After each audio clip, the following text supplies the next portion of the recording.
The airborne soldier was meant to be fearless, aggressive, confident, willing to jump into darkness and chaos with no guarantee of survival. Few men embodied that spirit more than Colonel Bill Yarborough. Tall, charismatic, and fiercely proud of the parachute soldier, Yarborough helped shape the identity of America's airborne forces during World War II. He believed paratroopers were not just infantry, they were elite warriors, tougher and more disciplined than anyone else on the battlefield. And that belief fueled both his success and his downfall. Yarborough was a relentless trainer. He pushed his men hard, demanded perfection, and insisted that airborne units project confidence at all times. Discipline, in his mind, wasn't optional, it was survival, but pride has consequences. During the war, Yarborough made a decision that would define his reputation for decades.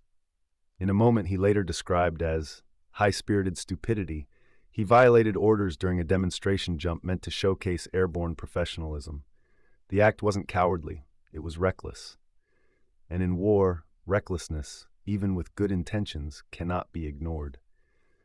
As a result, Yarborough lost his command. For an officer who lived and breathed airborne identity, the removal was devastating. He had trained soldiers for combat, but failed his own test of restraint. In a force built on obedience and trust, personal pride had crossed a dangerous line. Many careers ended that way. Yarborough's did not. Instead of collapsing under humiliation, he did something rare among senior officers. He learned. He accepted responsibility. He examined his own leadership. And he carried those lessons forward into the post-war army, when airborne forces faced an uncertain future.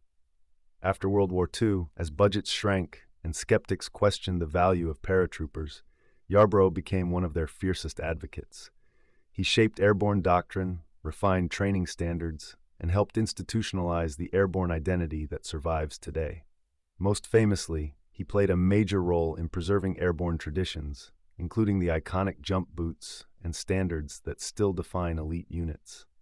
By the time he retired, Bill Yarborough was no longer remembered solely for losing a command.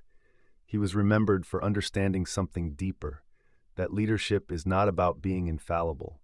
It is about being accountable. In war, mistakes are inevitable. What defines a leader is whether they grow or break.